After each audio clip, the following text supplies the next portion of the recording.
Interviewed. So here we are, February 4th, 1994. Let me knock off the...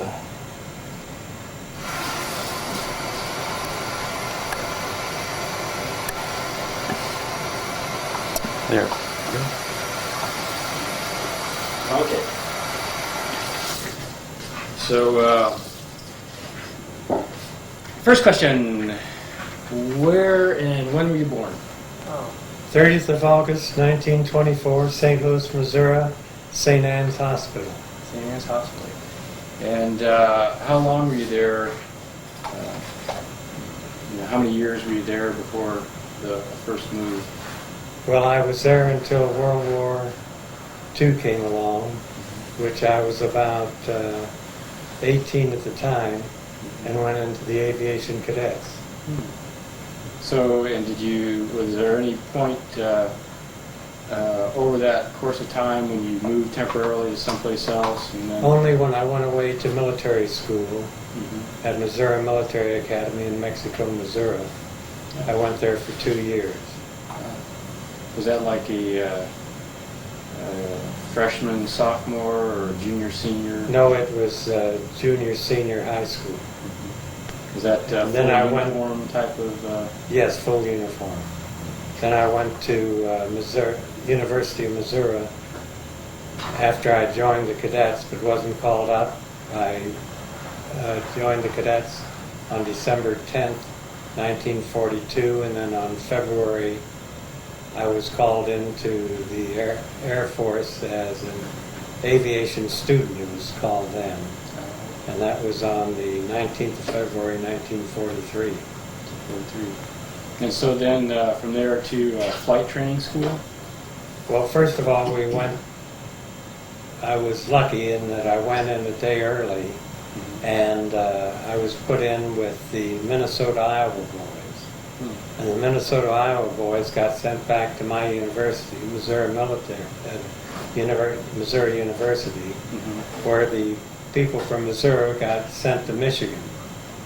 So I was lucky, and in fact, as I got put in my own fraternity house, Delta Upsilon, which had been taken over by the Air Force. Boy, that was a quirk of fate to get you right back in your own hometown. Right. You could have ended up in Michigan. And then, so there must have been an air base. Right No, there? we actually went to college there. While waiting to get into the aviation cadet program. Did they tend to focus your classes towards aviation? No, it wasn't. Although we did fly Piper Cubs. I had one flight in it, and that was it. So then, when did they finally ship you out to a flight training school? Well, I got sent to San Antonio Aviation Cadet Center. Of course, in San Antonio, right. Texas. Yeah, they're still big on flight training in the Air Force, basically, probably like 3 of them or something there. But this is what we call pre-flight. This was still aviation cadets and military and keeping the barracks clean and that sort of thing. It was strictly military, like but some classes in air. Flying and that's right, navigation, just a little bit, yeah. But you weren't really up in a plane much at all? No, none whatsoever there. Okay, then the next step? Then I got sent to Ellington Field in Houston, Texas for navigation training.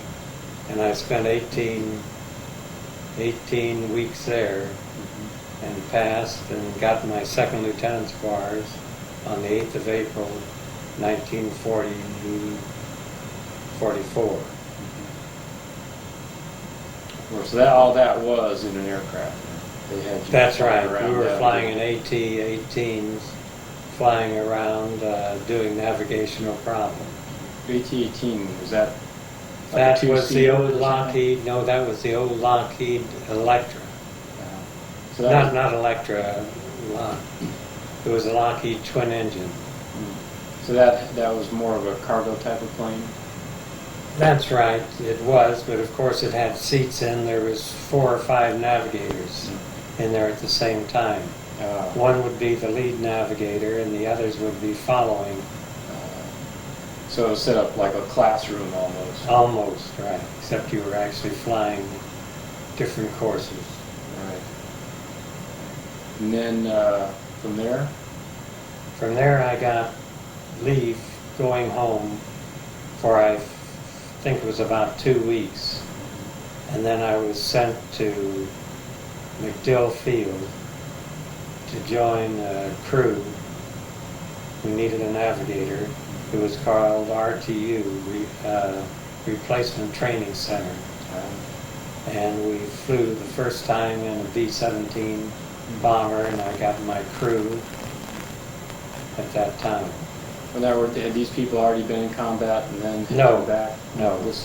These were all new personnel. New personnel. Mm-hmm. I was 19 years old at the time.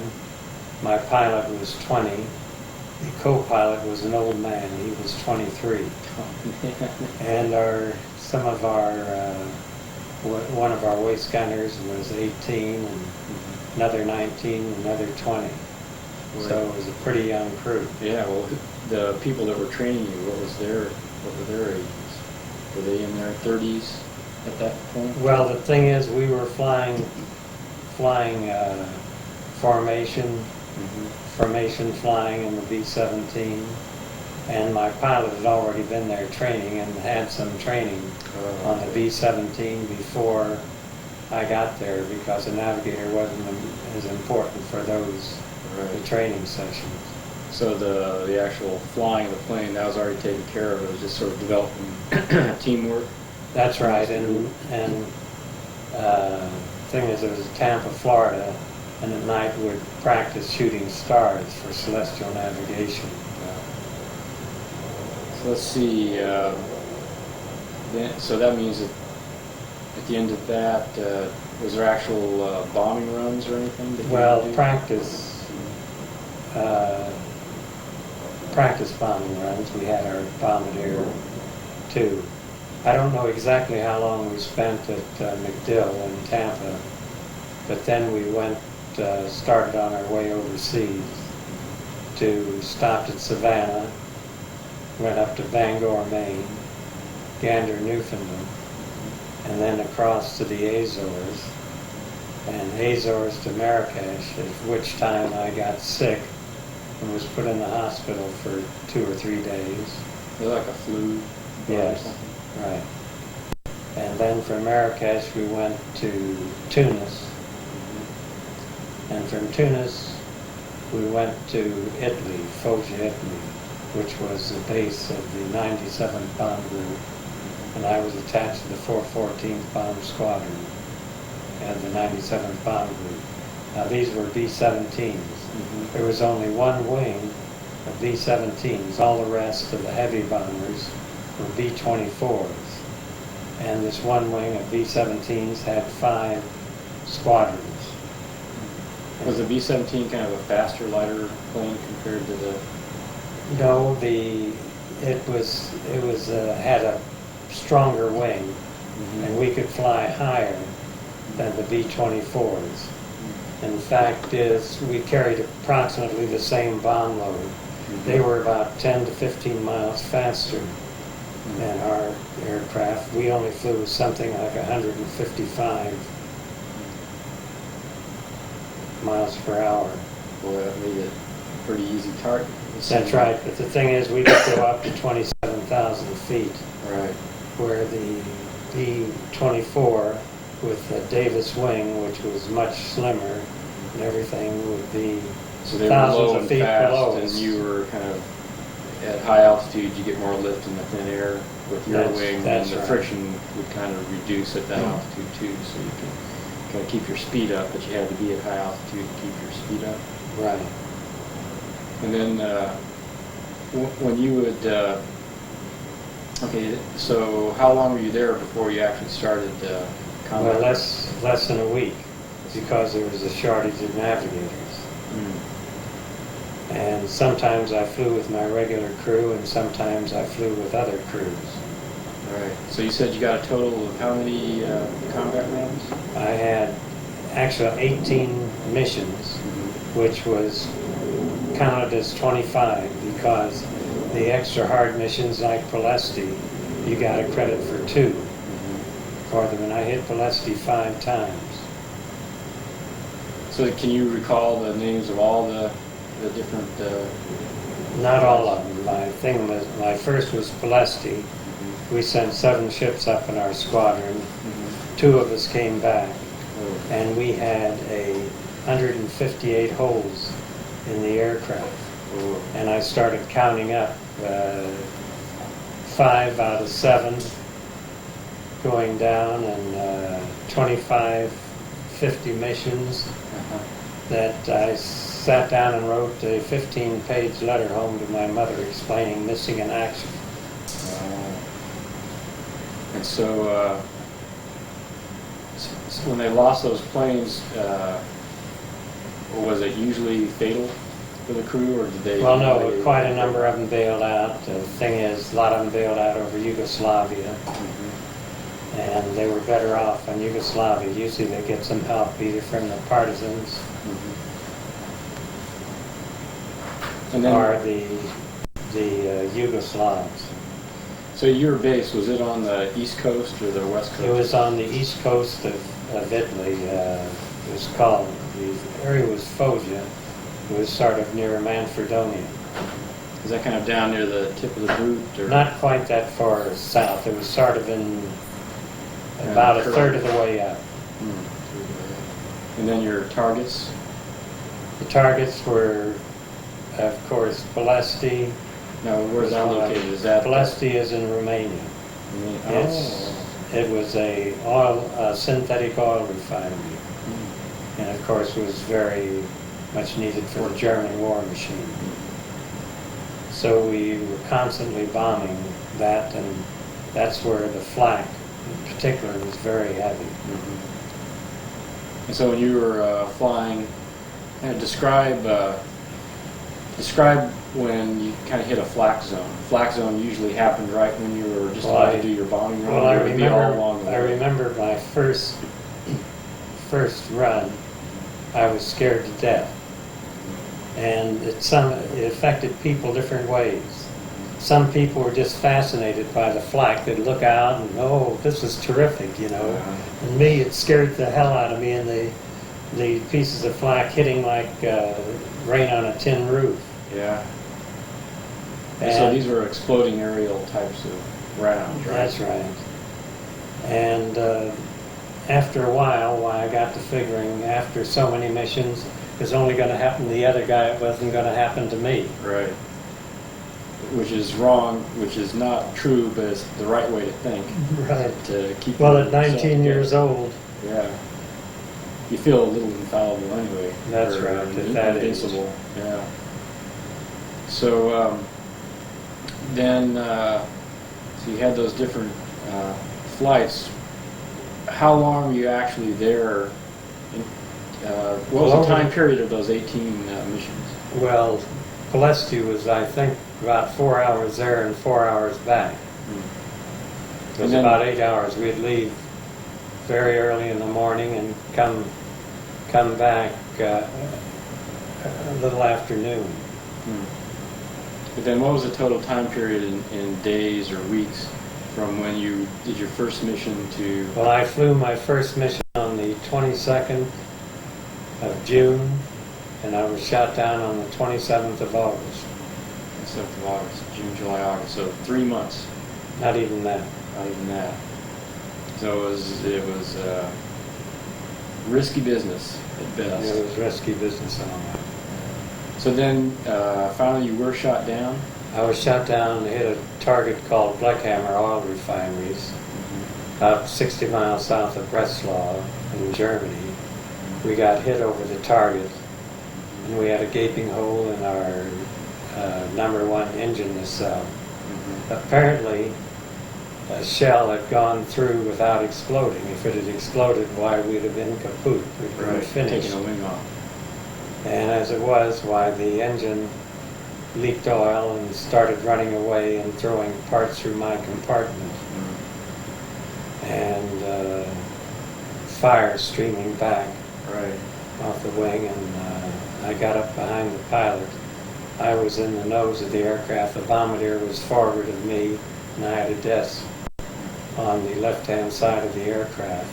And I pulled my oxygen hose back, got behind the pilot, and saw him take off his mask and tell the co-pilot to get the hell out. Mm-hmm. And I figured if that was good enough for him, it was good enough for me. Although I always said I'd never bail out, but changed your mind all of a sudden. I changed my mind. When that was so when that engine was hit, we went a number of miles further on. Bombs The thing were is, gone? we thought, yes, the bombs were gone. Mm-hmm. We thought we had got the engine under control, but then it started running away again. And it's throwing, as I said, throwing parts through my compartment because my desk was right next to the propeller. And if parts... Centrifugal force would fling them right through the wall fuselage. So first of all, after the pilot said get out, I tried to get out. We had a nose hatch, and you pull the handle, and I couldn't get the damn thing open. Excuse the expression. But I stuck my legs through, and my legs got beat up on the wind. Yeah. And finally I was able to release the hatch, and I got out, and everything got beautifully quiet. Right. After that engine running away and everything, and we were up about 18,000 feet. That time we'd come down, we were much higher. And I reached around to pull my ripcord and nothing happened. I pulled again and nothing happened. And I looked down and I had a chest chute and I was on the cloth carrying handle instead of the ripcord. And I reached around and pulled the ripcord. And then boom. Yeah. So were you the first one out and then everybody followed you out, or were they going out in different times, because from different places? Some went out of the bomb bay. My co-pilot chute never opened properly, and he went down what we call a Roman candle. So he was killed. And then, so where did you finally end up landing? I landed up in northern Czechoslovakia, and I landed in the top of a tall pine tree. And what I did is I swung my legs and grabbed a hold of the trunk of the tree and loosened my parachute harness, and then started climbing down the tree. And branches breaking up the top, why it's thinner, and as you get near the bottom it gets wider, and I couldn't hold on. I think I fell the last 20 feet. And I was pulling pine needles out of me for months afterwards. And the fact is, about 6 months after I shut down, I noticed a little scab, what looked like a scab on my ankle. And I started trying to pick the scab and it wouldn't pick. And then I got tweezers and pulled, and there was a pine needle embedded. It was embedded in my ankle. Right. So then, at some point, you were captured after that, or what happened was I got down. I looked around to see if I could find any of my other crew members, and then I saw a blonde-headed civilian, and I knew I was over Czechoslovakia. I knew I'd bailed out there, so I thought I'd try and get some help from him, and through sign language and a few words of German, Terrorflieger and so forth, to know that I was a flyer. Why, he indicated to me that come darkness, he would bring some help. Well, along about dusk, stupid 19-year-old kid, I hear voices coming up the path. Instead of waiting to get a look, why, I ran out to meet him. And here was a Gestapo with rifles over their back, and in panic, them all trying to get their rifles off their back, and the situation hit me funny, and I laughed, and it relaxed the situation. Wow, good. So they lost their initial instinct to shoot you. Right. So then from there, they go through some sort of a local. Went through office. a little local office, And then the next day I was transferred, driven What up. was the town's name again? The thing is, where the town I finally got to was Marish Ostrov, which is now Ostrava. In Czechoslovakia, so Czechoslovakia is now Slovakia and Czech Republic. Yeah. So is it I kind don't of on know the which- southern end or It was, northern? there's a little peninsula sticking up in the northern end, and that's where I So if you'd was. gone just a little bit farther, where would you have ended up?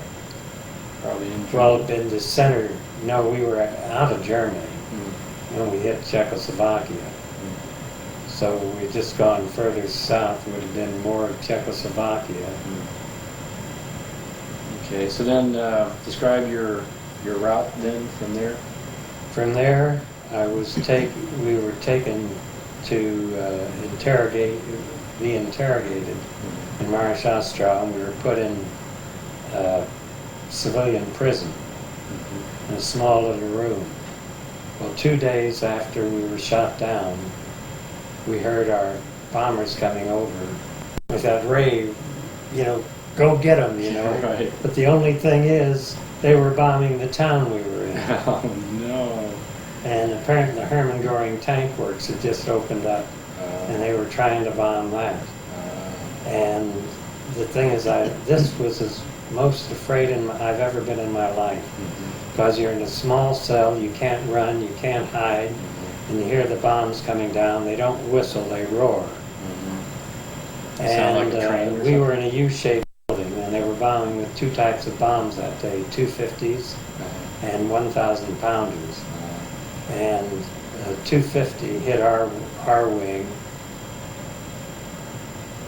No, it hit the other wing. If it had been 1,000 pounder, it would have taken the whole everybody. But that shook me up more than anything. Yeah. Then we went from there to Now you say how many people were in this prison? Was it a lot of different Well, it fighters was from- my bombardier was with me, and at the time the enlisted waist gunner John Parsons was with us. My bombardier was the first lieutenant, I was the second lieutenant, and then they separated us, the officers from the enlisted. And was it just those three or two and yourself? Or were there a lot more? Well, there was... Sound like a lot of planes went down, so they probably That's had a right. pretty good Well, collection of my pilot was airmen. put in a different cell, and various people were put in different cells, and So what was that like? What kind of, you fed once a day or? it's hard for me to remember. I just remember a big old fat German coming out in the Raus! Which means get up. Get out! Get out! Boy. And then, so then they started shipping you around, getting you farther That's north. right. Well, I went from there to Prosnitz, on the train, and Brno, Linz, Austria, Vienna, down the Danube to Frankfurt on the Main.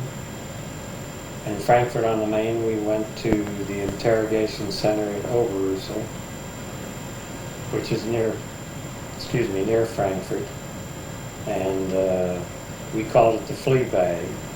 They either turned the heat up all the way or turned it down, so you either froze or you sweat. Now, when you were traveling around on the trains, were you actually able to look out the window and? We could look out the window. There was bars on the window, and we had guards, of course. So was it? August? So it must have been September, October, or something when you were traveling around. Yes, September. So it was getting starting to get chilly. Yeah. Was there much that you can recall from that journey? As far as seeing a lot of military around, or Well, not we much? went past air bases in Linz, and the fact is I had bombed Linz on one of my missions. We went through, and from Oberursel we went to a temporary camp before distribution called Wetzlar. And then we were shipped clear across the country to Frankfurt on the Oder, passed through Frankfurt on the Oder up to Stettin, past Peenemünde and up to Barth, which is on the Baltic Sea, and that was Stalag Luft 1. Which means like the main airman Yes, prisoner war camp? it's short for Stammlager Luftwaffe, Stalag Luft. So permanent camp Air Force. So they had you way up by the Baltic Sea. Any idea why they put you there instead of in the interior somewhere? Well, maybe they figured it was out of the way and it'd be harder for us to escape. Right. We're They only probably don't 60 want you in miles. the center. Yeah, we're 'Cause you could 60 cause miles. havoc. We're Yeah. 60 miles from Sweden, but it was a long, cold swim. Yeah, nobody's going to make that swim. Boy. So then, what was the duration that you were in that POW camp? Well, I was, of course, I don't know the exact date I arrived in the prison camp, but I was shot down on the 27th of August, bombed on the 29th of August, and then I was liberated on the 13th of May, 1945, I guess it was. So And that was Mother's Day. So something about 9 months. 9 and a half. vicinity. And on Mother's Day, huh? Yeah. That's great. Were you able to get in contact back with the U.S.? Through the Red Cross. Well, through the Red Cross, my mother finally found out I was a prisoner. And that was probably the first time she found out? In other words, you were just MIA, missing in That's action? right. She got a Up until cable that point? missing in action. And then, did the Red Cross pretty much get the information to her right away? I don't know how long it was before she got it, but somebody called her and told her that I was a prisoner of war and that I was all right. Great. I'd actually got hit by a piece of flak in the shins, but it was like getting kicked with a heavy boot. It was an expended flak. It already... Right. So you were sore for a week, but That's about right. it. Black and blue. And then, so after you were liberated, where did you go from there? We were flown out to Lille, France. Lille, L-I-L-L-E, I think it is. And there we got our first meal. And the white bread tasted like cake. It was simple but darn good, huh? That's right. And then we were taken to Camp Lucky Strike, which was St. Valery, France. And I'd had 3 years of high school French, and I decided I was going to go to Paris. And I took off for Paris for 10 days. Actually, Was this legal? Oh, this was illegal. But they didn't know. They weren't tracking that hard, huh? But I figured I better get back to camp before my people left. And I got back and everybody was still there, and I was telling them of the great time I had in Paris. Great. So I took off for another 7 days, and I got As a back. guide, huh? Yeah, To the rest. I got back the night before we were to ship out, and we shipped out on a Coast Guard ship called the Admiral Mayo, and the mess sergeant on the Admiral Mayo was Victor Mature, a movie star. Really? Amazing. But at that point, he was unknown. Is that right? No, he was well Been in known. movies already. Oh, he was very He was well the known. mess sergeant. Huh? And then, where did they drop you off in the States then? Well, in Boston. Boston. And then we took an old antiquated train across to St. Louis to Jefferson Barracks, where they, settled on, we had to come back after a certain time. They gave you like a month off or whatever? Well, this was just a shorter period. I actually ended up with 60 days. 60 days off. And then asked for another 30 and got them. Great. So I had 90 days, Mm-hmm. where I went from 134 to 199. Was that all on Mom's cooking? Or, That's right. Just traveling? And everything that I had thought about, milkshakes, every hamburger you could think of. and chili con carne, and Mm-hmm. Now, did Grandma and Rose live in that, and you for that matter, live in that same house? It was once when I was 3 years old, I went to visit them. It was a large house with a few big trees and I think railroad tracks right nearby. Was that the same? I think that yeah, was that's right. This was right on the corner. Right. It seemed like it was almost at the end of the road almost. Well, it was Westminster Place, 4701. I even remember the address. So that was the same house you pretty much grew up in? No, first of all, my mother started a dress shop at 4047 Olive Street in St. Louis, and it was during the Depression, and we lived behind the store. And then we moved, when things improved, to 4064 Washington. No, 4041 Washington. 4140 Washington, which was the Lowell Apartments. Lived in an apartment and then bought a house in 4064 Washington. Now before moving to 4701 Westminster Place. Now, were you ever in New York City? Was that ever part of No. Work or anything like that? And then Louis came back. Oh, so how old were you now that you were back? 20. 20. Had you ever owned a car before then? No. When did you get your Never first car? driven a car. Never driven a car. Flown bombers, but never driven a car. So when did you get your? Well, let's start off with what did you do? You know, after you got back. I guess you were still in the Air Force. Well, what happened was we had to report to Florida, to Miami, Florida, after the 90 days. And then I asked to be let's see, I went to, from there, I was sent to San Marcos to Maxwell. And Maxwell, I got to request where I wanted to be based, and I picked Scott Air Base in Belleville, Illinois, across the river from St. Louis.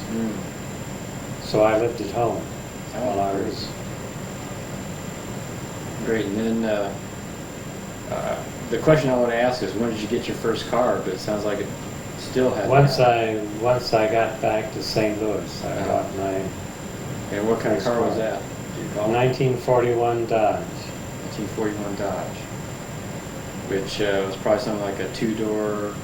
Two-door, right. You remember what color? Blue. Blue?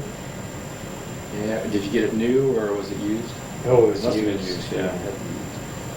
And so you used that just to get around back and forth to the base. That's right, to the base. That's right.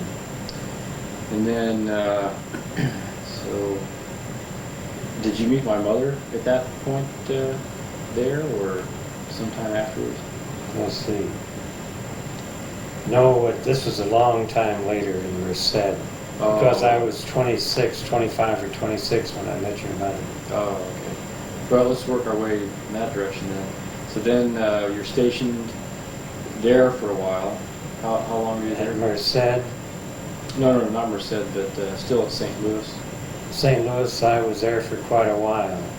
I would take, as a bachelor, and I would volunteer for these various schools. I went to a supply school in San Antonio. I went to a chemical warfare officer school in Keesler Air Force Base. And then to get my flying time, why I would take a monthly trip to get my 4 hours time in somewhere. And then I applied for Three-Headed Monster School. A navigator, bombardier, radar operator school at Mather Air Force Base. Mather in Texas? In Sacramento. And from there, graduated from there, I was sent to Merced, the 93rd Bomb Group, and that's where I met your mother. Yeah, let's see. So what did you do with your car during all that? You had to leave it behind when you were traveling around, or? Well, I left it at home, but when I moved base, I drove it. Mm-hmm. Of course, by then I had a later model Dodge that I got new, Mm-hmm. two-door. But And then so when you change bases, you just drive to wherever you were heading next? That's right. Mm-hmm. Were you still living in barracks? Well, were you living in barracks at each of those types of places? Or well, yeah, bachelor officers' quarters. Okay. I think that's enough. That's enough? Okay. That was plenty. That's a good story.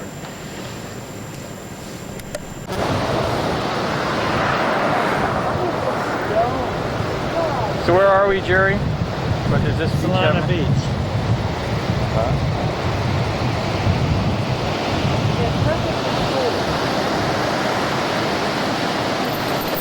I wonder if somebody brought those here. Does it look as though they're...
Grove Park. Jerry says if this were the weekend, it'd be packed here.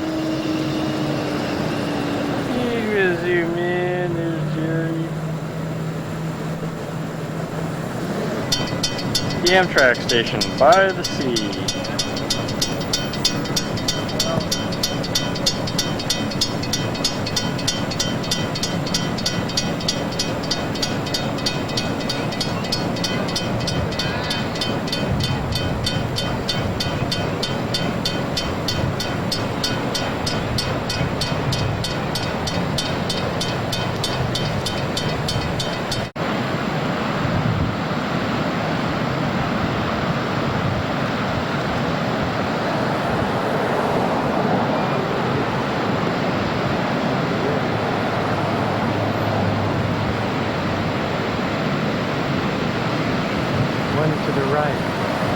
Yeah, got him.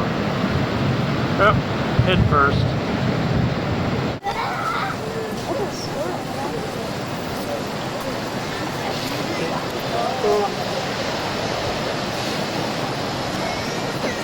They have a group here called the Polar Bears, and they swim all year round, and then they have a contest on New Year's Day. Going out. Why don't you go down there and I'll take a picture.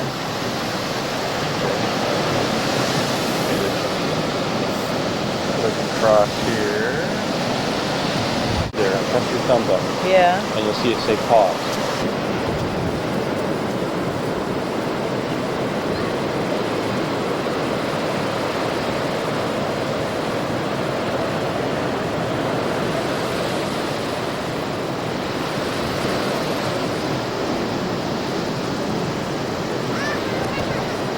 Stop.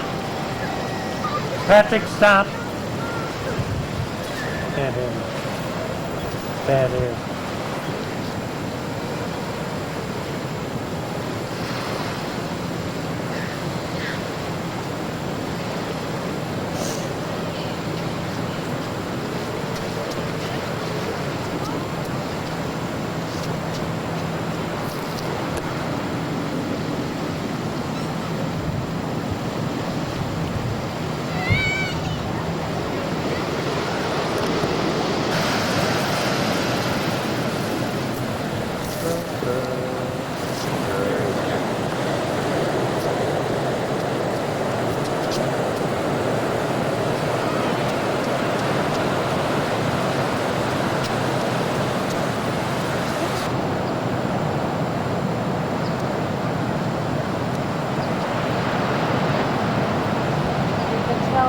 way the wind is blowing.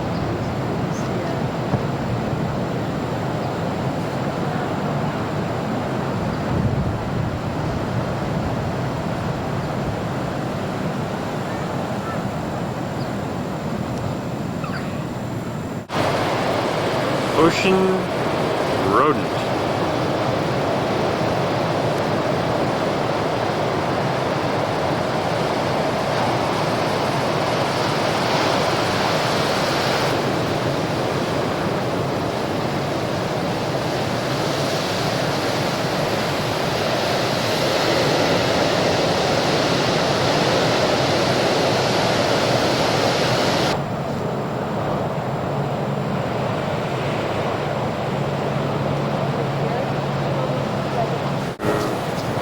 Look out, it's gonna get your face!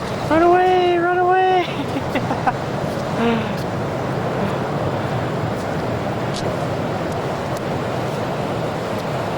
Okay, this is a jasmine plant. I'm gonna walk up to it, close up of a flower.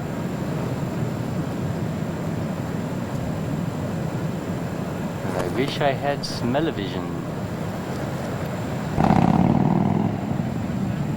This I believe might be a Norfolk pine. Switch in, try to zoom in, because this one has cones, which I've never seen before.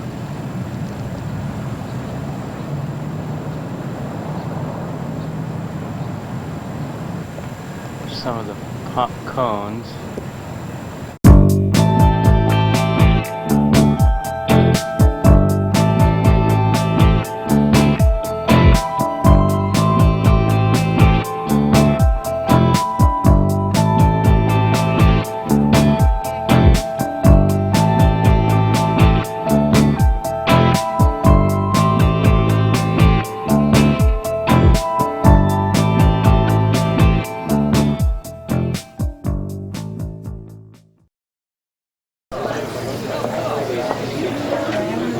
Always count on somebody good to have her head turned.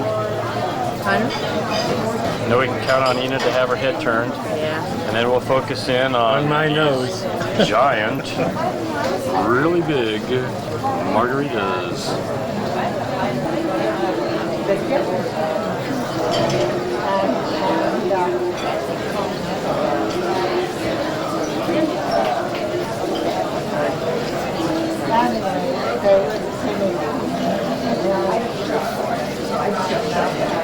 No, I don't either.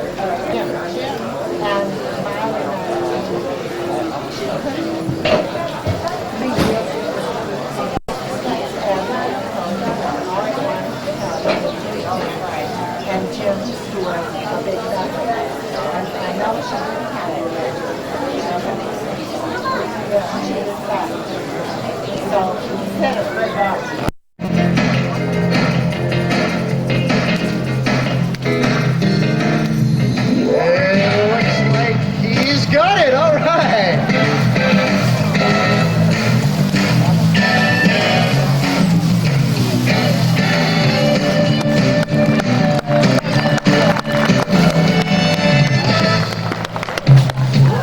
Alright, well right now we're going to go ahead and get all the dolphins together, send them up into the back. Water on the motorhome, like have a big like 5-gallon thing or something, so you just kind of wash them off.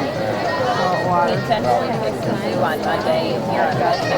With me is proud of this advice here. Hey, before we start, I have two quick announcements. Number one, we do ask that there'll be no smoking in the stadium. And number two, and most importantly, for those of you sitting in the first few rows, you are sitting in the splash zone. This means that you, your small children, and your camera equipment are about to get very wet. Now don't let these guys fool you. They're not quite as large as Shamu, but they can really move some water. So if you'd rather stay dry, now is your chance to go for some higher ground. Don't say I didn't warn you. We'll show up again in just about a minute. We hope you enjoy it.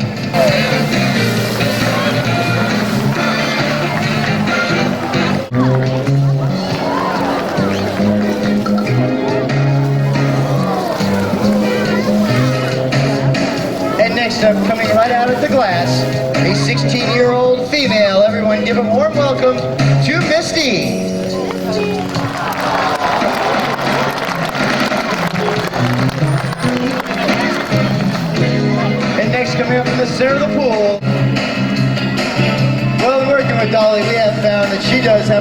incredible ability to jump.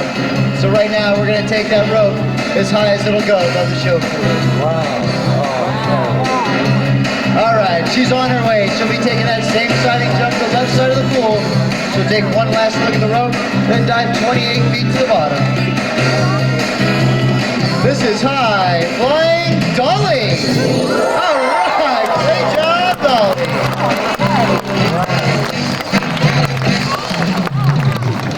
Just like this. Okay, go ahead, put your hands above your head. Okay, and on the count of 3, what you're gonna do is you're gonna jump in the pool. Okay, Dolly's gonna pick you up and swim you all the way around the pool. All you have to do is give a big smile and a big wave to everybody, okay? All right? Okay, here she goes. She's all ready. 1, 2, 3, go! Whoa. She almost went. You know, I was just kidding. We're gonna keep you dry. Here, I'll tell you what, I'm gonna help you out, and we're gonna go right over here.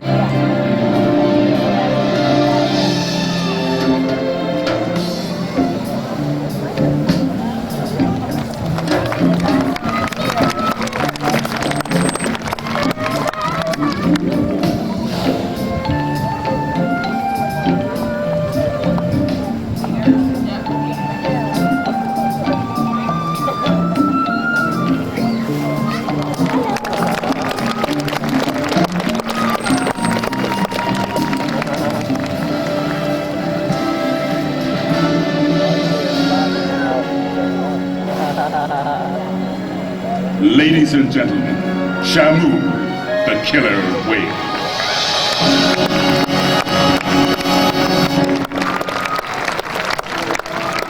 Well, thank you very much, ladies and gentlemen. My name is Ken, and for the past 25 years, we've had the privilege of working with these unique animals here at the world's foremost facility for killer whale research, study, and display. We're always trying to bring you closer to the Shamu experience, and now with this new giant video screen system, we can all get closer to you. Hello out there! But what's more important is not only can we bring you close to the Shamu above the water, but below it as well. Next picture you're about to see is being...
our newest trainer, Jonathan.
Please face forward and prepare to step off the warm-up.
Surprise! Happy Father's Day! Do we look familiar? Have you seen us before? One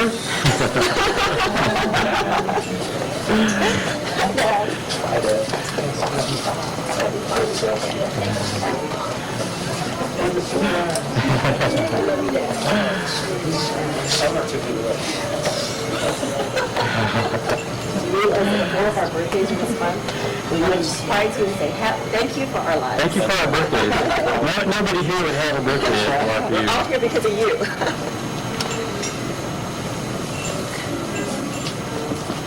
Next.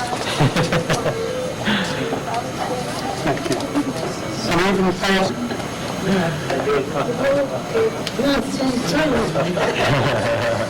Everybody as a result of you. Right here. This is a combination birthday party and Father's Day party. Ina, this is Carolyn. Hello. Hi, nice to meet you. Aisha's gotten big. Hi,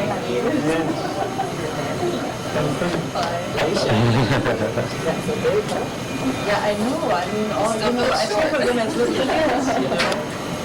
Little kids are sure growing up one day. God, what a surprise. You looked over, you didn't even recognize me. I know. I said we were going to sit outside, you know. Well, of course I haven't found him. I gotcha. All your thoughts are wrong here on earth.